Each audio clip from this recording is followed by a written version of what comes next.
40 days after she gave birth, an old man in the temple took her son out of her arms, blessed God, and then turned and spoke to her, not to her husband, not to both of them, to her alone. He told her that a sword was going to pass through her own soul. Then she went home.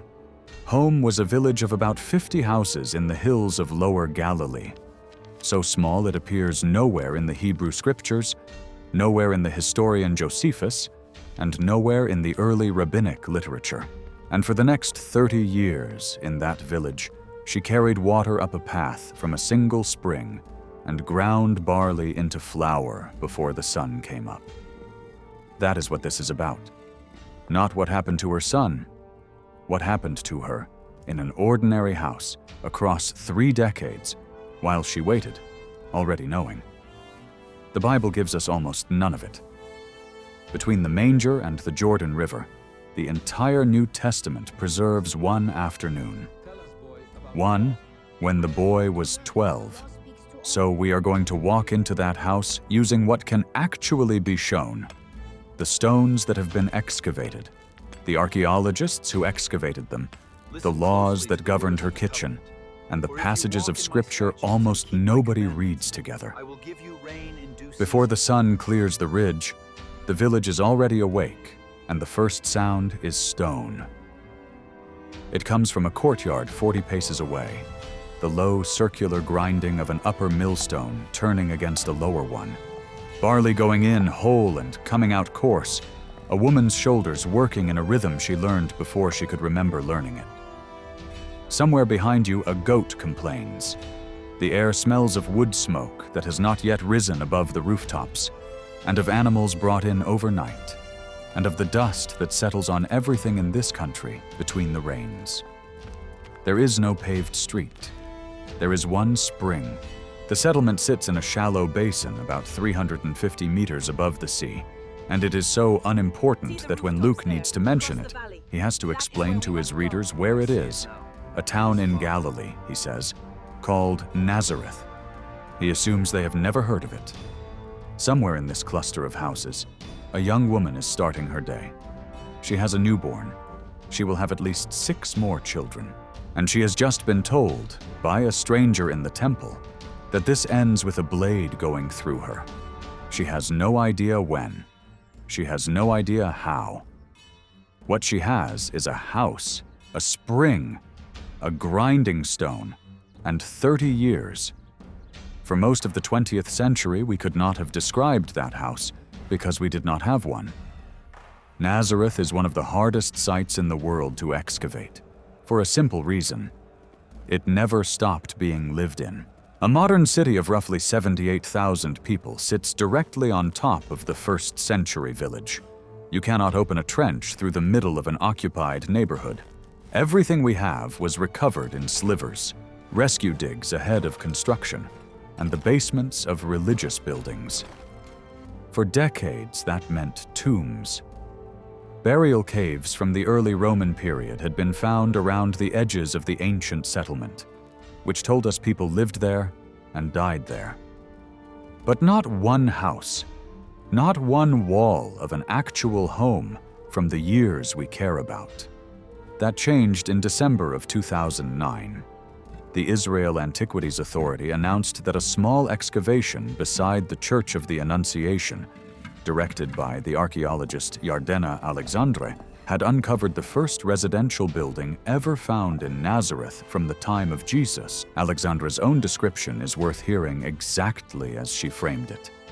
The building was small, it was modest, and it was most likely typical of the dwellings in Nazareth in that period. Small rooms arranged around an inner courtyard, rock-cut storage pits, a cistern, and, among the finds, fragments of vessels made not of pottery, but of chalk, soft white stone. Hold that detail. We are coming back to it, and it will tell you more about this woman's religious life than any wall could. From the house and the surrounding tombs, Alexandre's picture is of a hamlet of roughly 50 houses across about 4 acres, occupied by Jews of modest means. Not a town, a cluster of families on a patch of ground you could cross in a few minutes. There is a second site across the street, beneath a convent, a first-century house, partly hewn out of natural rock and partly built with rock walls, with original doorways and windows still standing. Nuns building the Sisters of Nazareth convent stumbled into it in the 1880s and dug there for decades. But the work was never properly published, and the site sat ignored for generations until the archaeologist Ken Dark began the Nazareth Archaeological Project there in 2006 and worked it through to a full report. Now, one thing has to be said plainly, because most videos on this subject will not say it. Dark has argued that this may be the house the later church above it was built to commemorate, possibly the house where Jesus was raised. That is a serious argument from a serious archaeologist, and it also has published critics who challenge the dating and the stratigraphy behind it. So we will use this house for what it certainly is and not for what it might be. It is a standing first-century Nazareth home. It shows us how these people built, how thick they cut their walls, how they used the rock. Dark notes that inside walls like these the summer heat would have been less punishing. That is real, and it is enough. Whether this particular room held that particular family is a question the evidence does not close, and you should be careful with anyone who tells you it does. But between these two sites, for the first time in the history of the discipline, we can describe the kind of room she woke up in. The floor is beaten earth, swept smooth by years of feet. The walls are local limestone, and that matters because the bedrock under Nazareth is limestone and chalk and nothing else. There is exactly one dark stone in this house, and it did not come from here. The windows are small and set high, which is what you do when you want the heat out and the light in without losing the wall. So the room is dim through the day, and after dark it is lit by a single olive oil lamp, a small clay dish with a wick, throwing about as much light as a candle. When Jesus later talks about a lamp on a stand lighting the whole house, he means a room this size, small enough for one flame to matter. Above, a flat roof of beams, brush, and packed mud reached by an outside stair. People slept up there in summer. Figs and grain dried up there. It was another room, made of sky. And in front, the courtyard, which is the real answer to the question of what her days looked like. Life did not happen in the room. The room was for sleeping, for storage, for shelter from rain. The courtyard was the kitchen, the workshop, the laundry, the nursery, and the meeting place shared with whoever lived around it, which in this world usually meant relatives. Then the water. Nazareth had one perennial spring. One. It still runs today, and it is called Mary's Well. Every drop this household drank, cooked with, washed in, and cleaned with, came up that path in a jar, carried on a shoulder or steadied on the head, more than once a day, every day, for a family that eventually numbered at least 8 people. Rock-cut cisterns caught the winter rains to bridge the dry months from May to September. But the spring was the artery. If you want the single most repeated physical act of this woman's adult life, it is not prayer and it is not spinning. It is carrying water up a hill. Let me stop the story here and ask you something directly because it is the reason I wanted to make this one. Have you ever been handed something you believed was true, and then had to live an entirely ordinary life around it for years, without being able to explain it to anyone? Not a crisis, just a long, quiet holding of something you could not resolve. How long did you carry it? Tell me in the comments. I read them.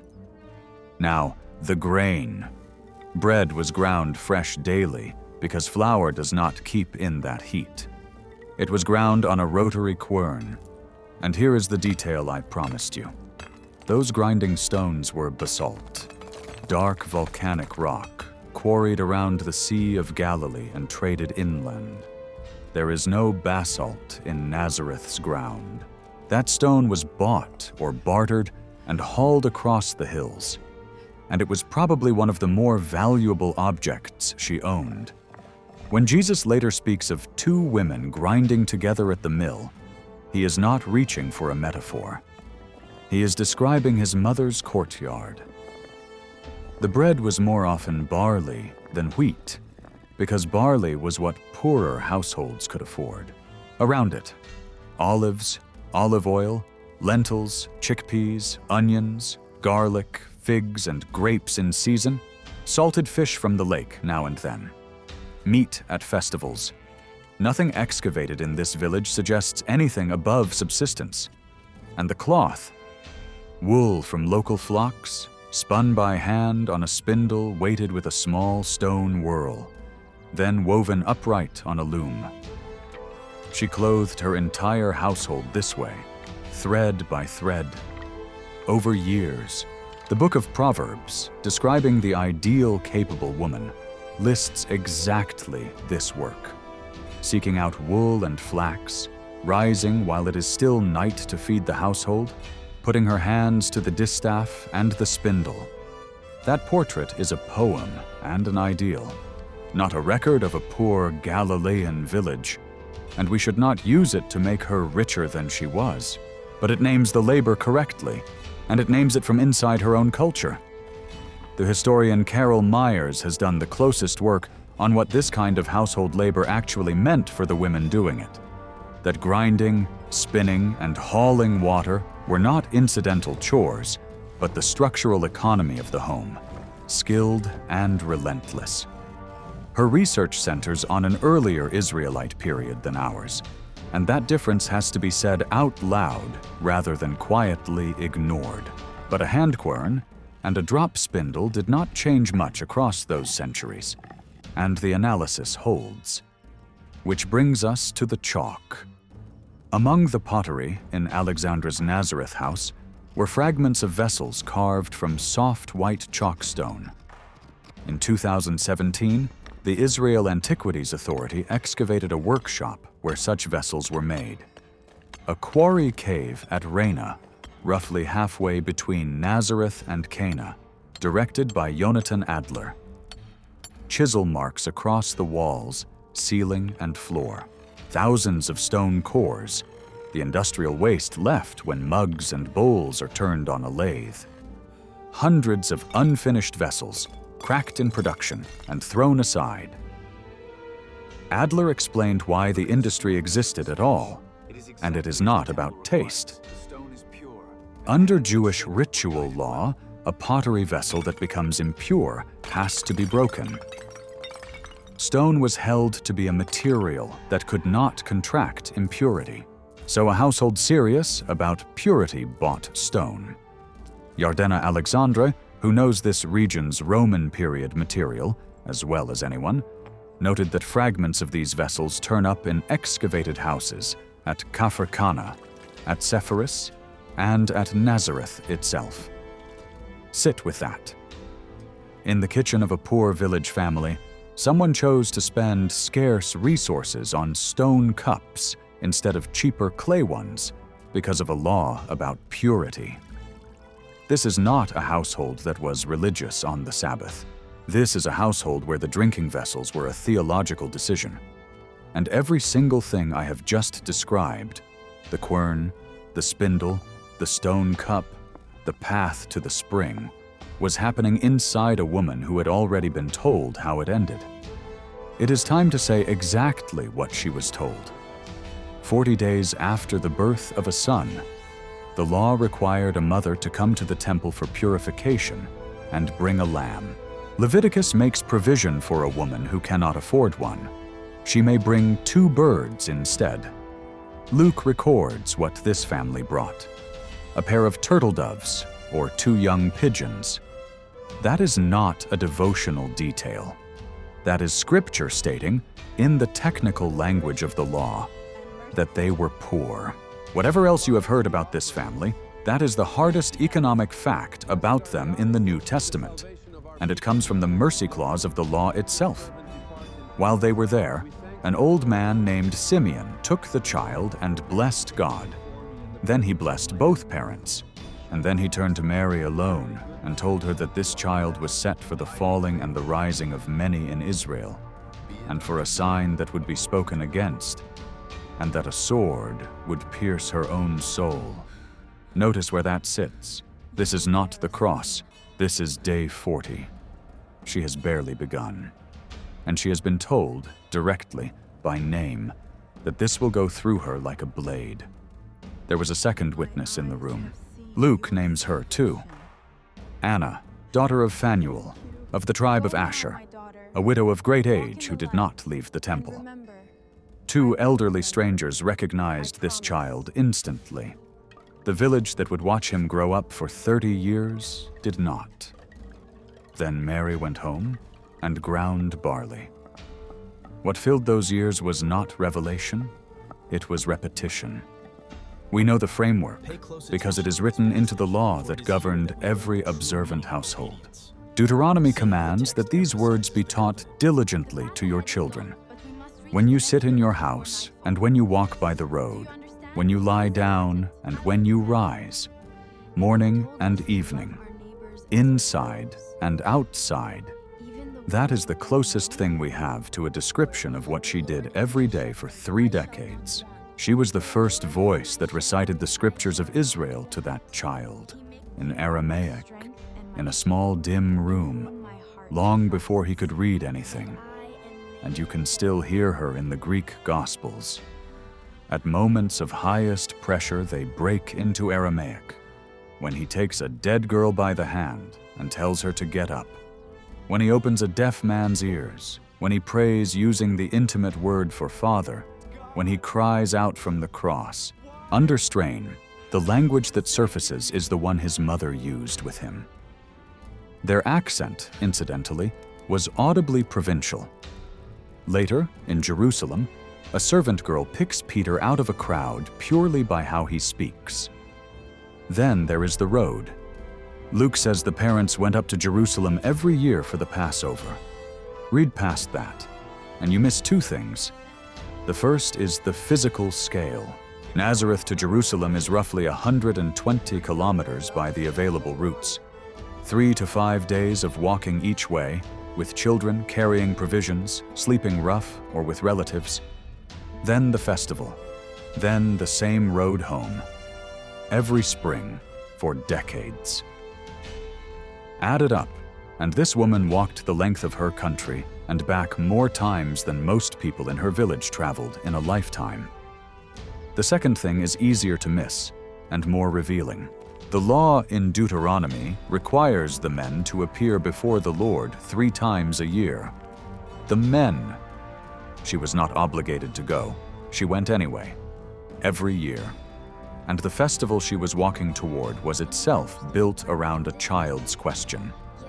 The Passover instructions in Exodus anticipate the moment when your son asks you what this means, and they tell the parent what to answer. The whole rite is designed as teaching. So those annual journeys were not merely observance. They were the curriculum, walked out on foot year after year beside a boy who kept getting taller. There is an older story in Israel's scriptures that lies over this one almost exactly. Hannah, who had prayed for a son and then given him up to the sanctuary, used to make a little robe for Samuel and bring it to him each year when she went up for the yearly sacrifice. A garment remade every year to a larger boy. If you want an image of what 30 years looks like from a mother's side, that is it, and Scripture supplied it 1,000 years earlier. It is also no accident that the song Mary sings when she learns she is pregnant, about the mighty pulled down and the lowly lifted and the hungry filled, runs on the same lines as the song Hannah sang. A young woman from a village of 50 houses was thinking in the language of Israel's scriptures. Somebody had taught her. Now she was the one teaching. and the house was filling up while she did it. Mark names 4 brothers of Jesus, James, Joses, Judas, and Simon, and refers to his sisters in the plural, meaning at least 2. That is a household of at least 7 children. There is an ancient and genuine disagreement about who those children were. One position holds they were Mary and Joseph's own, born after Jesus. A second, found in early sources, holds they were Joseph's from a previous marriage. A third, associated with Jerome, holds they were cousins, since the word can carry a wider family sense. Christians have divided over this for 17 centuries, and it is not the subject of this video.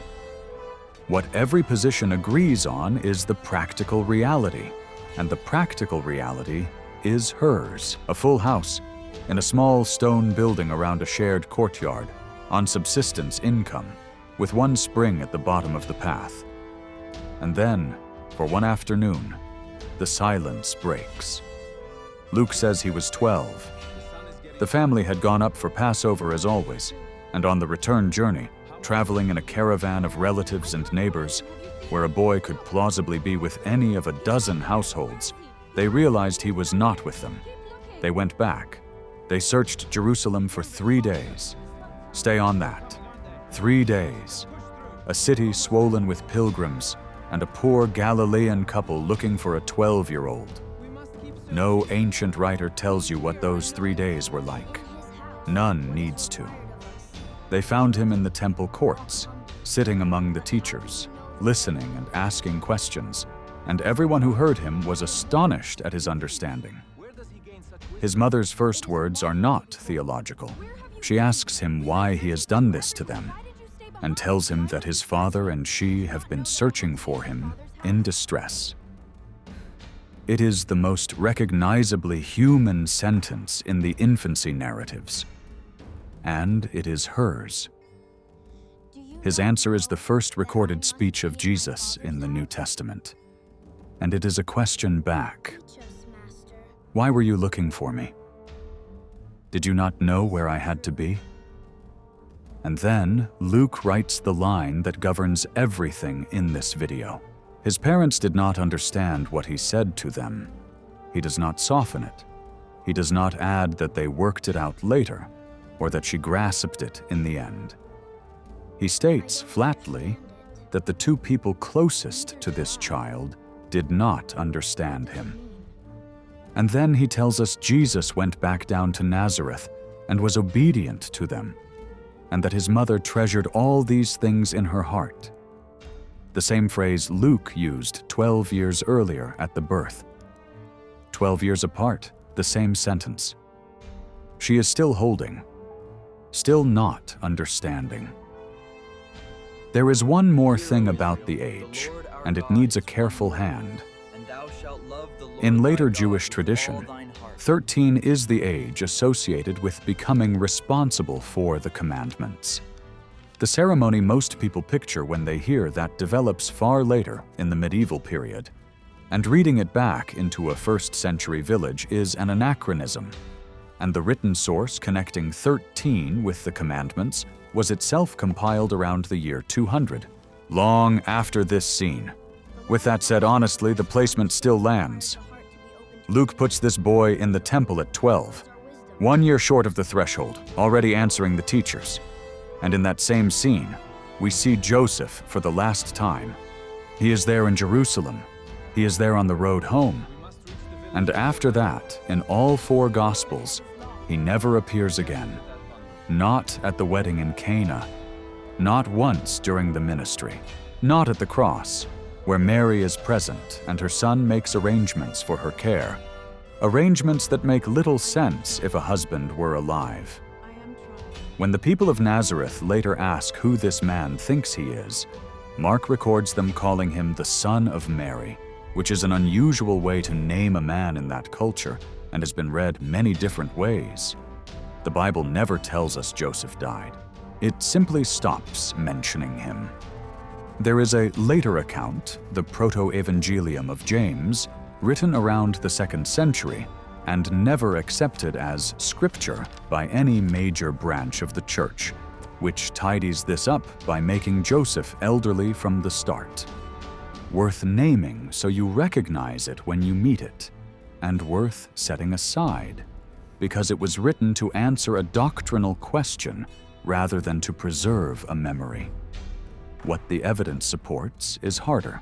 Sometime after that Passover and before the ministry began, she became a widow, and she vanishes from the record with him for close to 20 years, not one line. Which brings us to the part of this story that nobody makes videos about, because there is nothing in it. No scene, no saying, no verse, just a decade. Mark calls Jesus the craftsman, not the craftsman's son, as Matthew has it, but the craftsman himself. The Greek word covers work in wood and in stone, and in a limestone village with no timber industry, building and stonework were the likelier daily reality. Trades in this world passed inside the household, father to son, by working alongside, not in schools. Which means if Joseph died when the eldest boy was somewhere in his teens, that transmission was cut short. Whatever the son knew of the trade, he knew because it had been handed over early. After that, he was carrying it alone. Now do the arithmetic from her side, because this is her decade, and it is the one the Bible leaves empty. She is a widow. She has at least 7 children, and the youngest of them are still young. She has no income of her own, in any form the sources recognize. She has a house of small rooms around a courtyard, a basalt quern, a loom, and a path down to a single spring that has to be walked several times a day to keep 8 or more people in water. Every loaf is ground by hand that morning. Every garment on every child came off her spindle. There is no wider safety net in a village of 50 houses beyond relatives who are in much the same position, and the whole of it rests on one working tradesman in his 20s, her eldest. 6 kilometers away, Herod Antipas was rebuilding Sepphoris, which Josephus says he made the leading city of the region, a substantial construction economy within an easy walk. It is a fact worth knowing, and you will hear a great deal of confident speculation built on it. There is no evidence placing either of these men on that site, so we will leave it as what it is. Proximity. What we can say is that for roughly 10 years, the man the world would spend 2,000 years arguing about was a working tradesman supporting his mother's household in an obscure village. That is not a gap in the story. That is the longest continuous stretch of it, and it is the part she had the most of. Whatever she understood by then, and Luke has already told us she did not understand him at 12, she had by now spent longer living with him as an adult in her own house than the Gospels will spend on his entire public ministry.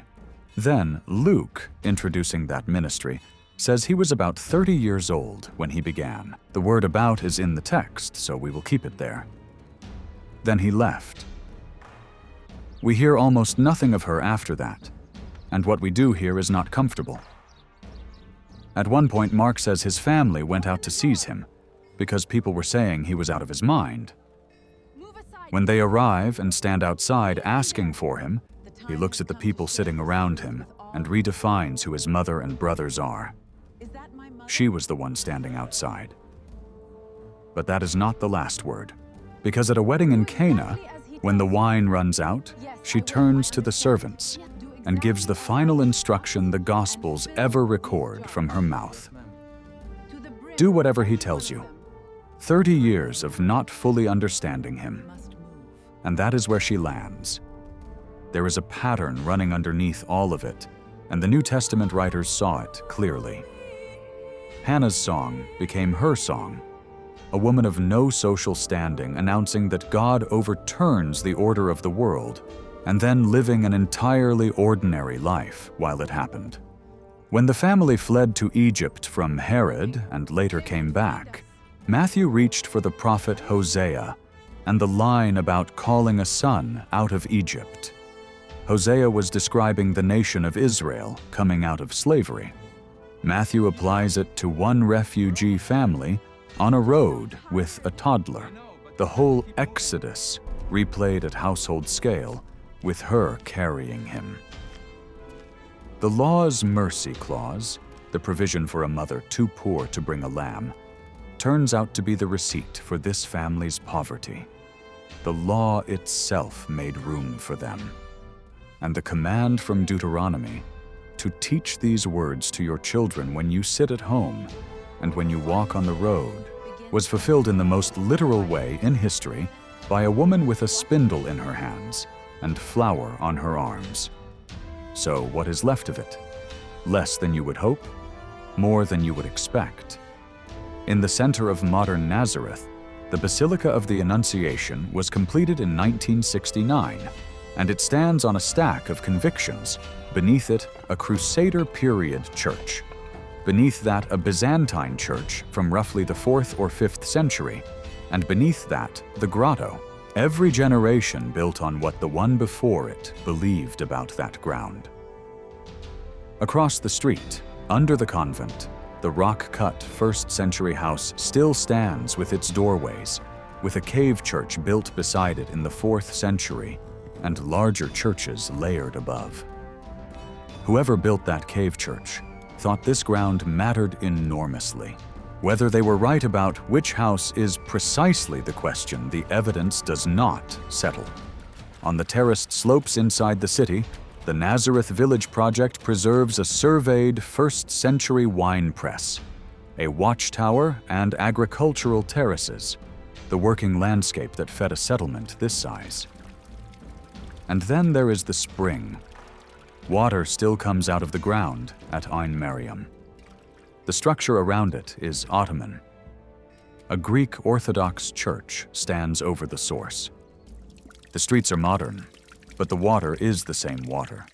It came out of that rock before she was born, and it is still coming out. Of everything in Nazareth, that is the one thing that is unarguably unchanged. Not a wall, not a floor, a spring. As for the rest, most of 1st century Nazareth lies under the houses and shops of a living city of 78,000 people, and in all likelihood, it will never be excavated. What we have was recovered in the gaps: a rescue dig ahead of construction, a convent basement, a quarry cave found while a sports center was being built. One house, another house, some chalk fragments, a spring. That is very nearly all of it, and it is worth saying plainly instead of pretending otherwise. But look at what those fragments testify to.